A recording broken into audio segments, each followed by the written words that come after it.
Hi friends, మీరు ఎప్పుడైనా మీ project ఫైల్స్ను ఇలా సేవ్ చేశారా? అంటే ఒక్కొక్క వర్షన్కి ఒక్కొక్క ఫైల్. మనందరం ఇది చేసే ఉంటాం.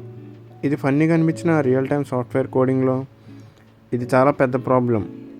మీరు ఏదైనా కొత్త ఫీచర్ యాడ్ చేసినప్పుడు పాత కోడ్ వర్క్ అవ్వకపోవడం, అప్పుడు ప్రాజెక్ట్ అనేది క్రాష్ అవ్వడం లాంటివి జరుగుతుంటాయి. అప్పుడు మళ్ళీ Ctrl+Z నొక్కి మళ్ళీ మన పాత కోడ్కి వెళ్ళడం లాంటివి చేస్తూ ఉంటాం. ఇలాంటప్పుడు మనకు యూజ్ అయితే వర్షన్ కంట్రోల్ సిస్టమ్. సో ఇవాళ ఈ వీడియోలో మనం వర్షన్ కంట్రోల్ గిట్హబ్ గురించి తెలుసుకుందాం.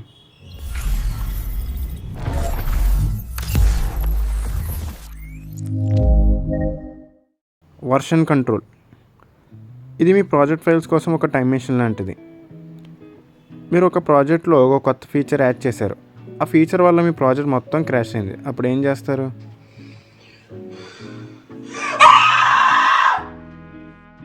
ఇలా మీరు ఫ్రస్ట్రేట్ అవ్వాల్సిన అవసరం లేదు. ఎందుకంటే వర్షన్ కంట్రోల్ సిస్టమ్ అనేది మీ ప్రీవియస్ వర్షన్ ఆఫ్ కోడ్కి ఈజీగా తీసుకువెళ్తుంది. అంతేకాకుండా మీరు మీ టీం మెంబర్స్ చేసిన చేంజెస్ని కూడా ఈజీగా మీరు చూడొచ్చు. Git versus GitHub. గిట్ అనేది ఒక సాఫ్ట్వేర్ టూల్. ఈ టూల్ మీ కోడ్ వెర్షన్స్ను ట్రాక్ చేస్తుంటుంది.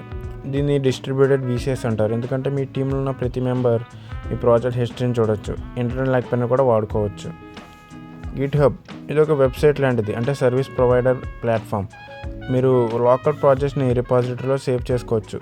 అంతేకాకుండా మీ కోడ్ను అందరూ చూడొచ్చు, అందరి ప్రాజెక్టులు కూడా మీరు చూడొచ్చు. ఒక జనరల్ వ్యూలో చూద్దాం. గిట్ అనేది మీరు రాసుకునే ఒక డైరీ. దాంట్లో మీరు చాలా ఇన్ఫర్మేషన్ రాశారు. గిట్హబ్ అనేది ఆ డైరీ యొక్క కాపీ మీరు లైబ్రరీలో సేవ్ చేశారు. ఇప్పుడు బయట వాళ్ళు వచ్చి మీరు రాసిన డైరీ యొక్క కాపీని తీసుకుంటారు. అలాగే మీరు వేరే వాళ్ళ యొక్క కాపీ కూడా తీసుకోవచ్చు. సో గైస్, ఈ వీడియో మీకు అర్థమైంది అనుకుంటున్నాను. పార్ట్ 2 కూడా కావాలి అంటే సబ్స్క్రైబ్ చేయండి. And thanks for watching.